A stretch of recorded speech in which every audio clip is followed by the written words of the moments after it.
Everyone, this is Bhaskar Sinha और आप हो लर्निंग गंज में।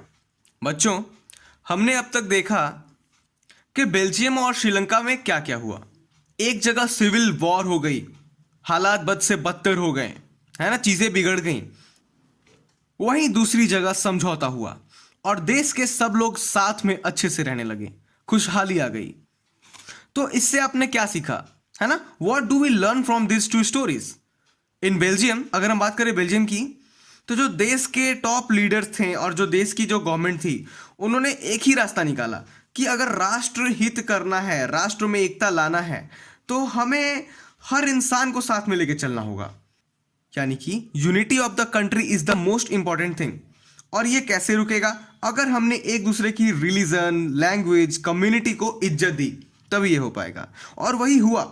म्यूचुअल अंडरस्टैंडिंग के थ्रू इन लोगों ने सब कुछ कर दिया। बेल्जियम एक हो गया। बेल्जियम में फ्रेंच और डच दोनों बहुत अच्छे से रहने लगे। अगर हम बात करें अब श्रीलंका की, तो वहाँ पे कहानी तो बद से बदतर हो गई।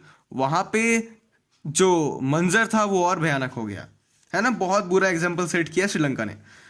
उन्हें देखकर यह समझ आ गया कि अगर एक मेजॉरिटी अपना शासन चाहे तो क्या होता है। अगर वो चाहे कि वो अपनी सुपरमेसी मेंटेन करे ना, अगर वो ध्यान नहीं दे अपनी जो माइनॉरिटी है उन पर, तो क्या हो जाता है। अगर वो खुद को टॉप पे रखना चाहते हैं तो क्या स्थिति होती है ना। वो अपने शासन के चलते दूसरों की फिक्र नहीं करते और वहीं पे हालात बदतर हो जाती है। दूसरे को आप इनसिक्योर करते हो और वो जब हक मांगता है तो आप लड़ाई करते हो, और यही हुआ वहां पे, और उसके चलते सब कुछ बर्बाद हो गया। अब हम समझने वाले हैं कि why power sharing is desirable.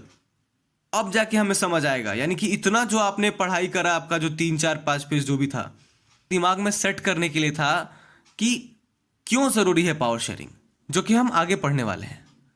Thank you so much. बने रहें और जल्दी से पावर शेयरिंग को पढ़ेंगे। If you feel this video was useful for you, then do like, comment and subscribe to my channel and do share it with your friends and family. Thank you so much.